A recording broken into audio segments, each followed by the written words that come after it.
I'm going to talk today about how pulling in different directions with your hands affects how the horse moves, and I'm also going to talk about how the speed at which you pull affects the horse.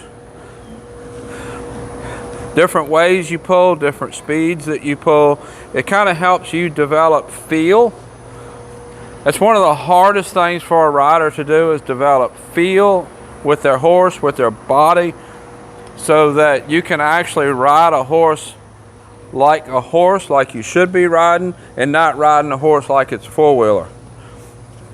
If you're riding your horse steering it around and pressing the gas pedal and pressing the brake like a four-wheeler, you're not riding correctly. Riding a horse should be more like dancing with a partner, with the feeling the movement. Open it a little wider, please.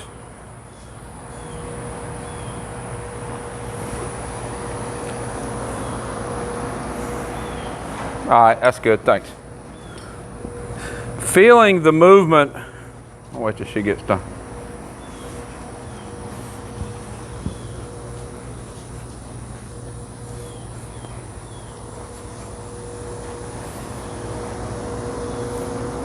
You should be riding a horse where you're feeling the horse's movement, the horse is feeling your movement, more like dancing. It's not like riding a four-wheeler. If you're riding your horse like you ride a four-wheeler, you're doing it wrong. So with Vel here, he likes to take me where he wants to go. See right there, he's trying to go out this gate. What I want to do, I'm going to use the speed that I pull, how I pull, to start to develop a feel so that he feels me, and it's going to work on his mind so that in his mind he wants to go where I ask him to go. So when I'm just riding around and I'm just pointing his nose, release, point his nose, release, I got a little bit of resistance there. When I'm pulling and I feel resistance, point his head this way, didn't really get any resistance that way. It come on and pulled, and then I released. But let's say I go ahead and pull, and this happens a lot with him. I'm pulling and I meet resistance right there, which there's the resistance. I'm pulling soft, I meet the resistance. The things that you don't want to happen is you don't want to stop pulling. For one, don't stop. Don't give the pressure to release back, because then that's just going to encourage him to do the resistance more. You don't want to continue with the same pull, because that's not going to fix the problem. That will get his head turned and get him pointed the direction you want to go, but that's not going to fix the resistance problem to begin with. So what you want to do, you pull soft and easy, and when you meet resistance, go ahead and pull harder. You don't want to jerk. I'm not going to just snatch on his head, but what I am going to do is pull his head through the resistance. I'll show you what I'm talking about.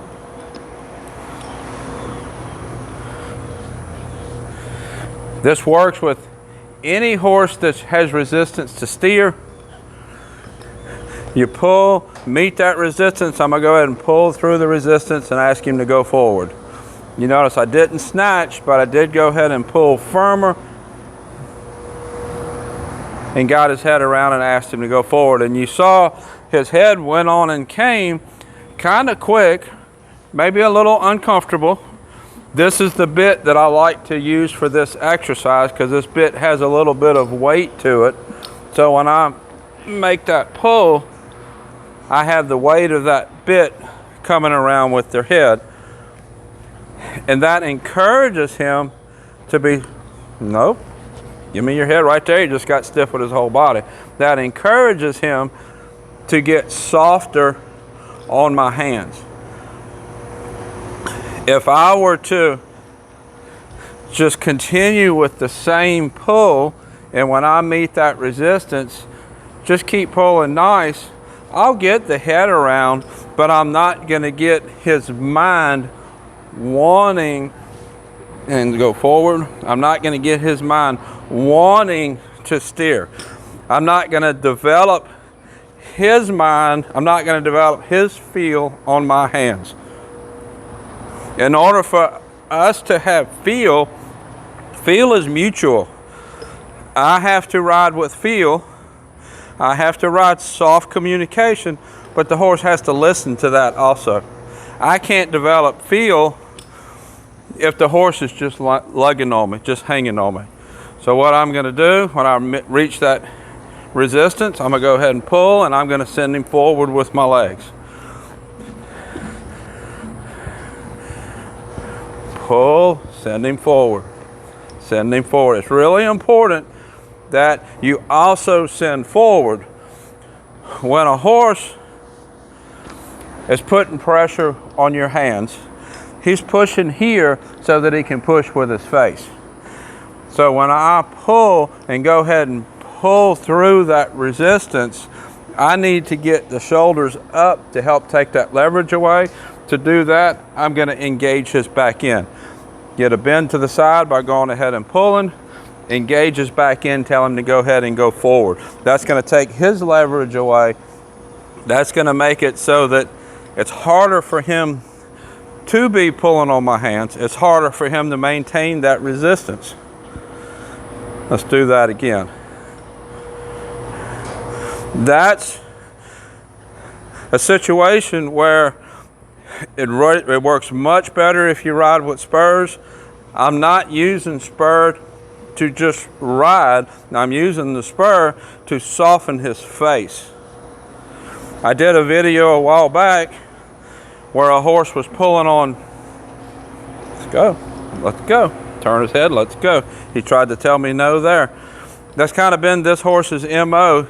He wants to go where he wants to go. He wants to do his thing, not necessarily what I want to do.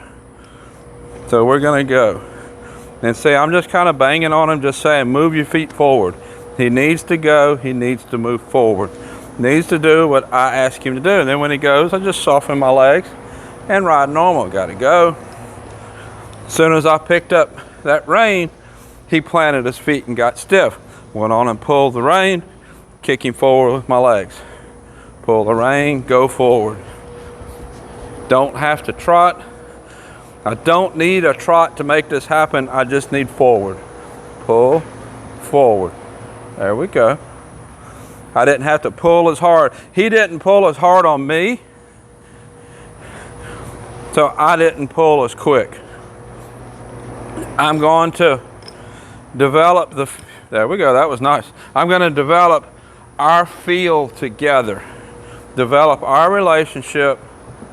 Nice, that one was really good. I'm going to develop our relationship, our communication with the horse. And this is really important. It's really important that when I send the horse home, or before I send the horse home, when possible, the owners come and work with me for whenever they can, as much as they can, so I can get them started in the same area, developing that feel, developing that communication. I see how much nicer that got. Let's go back this way. We had a lot of rain last night. We had a lot of rain last night and ended up coming in my arena right there. I think a normal rain, it wouldn't have been a problem. We had several inches, and we've had several inches over a few days. I don't know what our rain total is. Nope, go ahead and pull, go ahead and come and go. There we go. We had a lot of rain this month. We're not even halfway through the month yet. But as I was saying, it's really important that the owner develop that feel, develop that relationship with the horse, so that when the horse goes home, there we go, so that when the horse goes home, the owner can get the same things done with the horse that I was able to get done. When a horse comes to me with a training that I'm going to improve, whether it's starting a horse under saddle, fixing a problem, whatever, I'm going to fix that problem, but an owner has to adjust to that horse. You can't expect the horse to do all the adjusting to you. It's the owner's responsibility to adjust to the horse.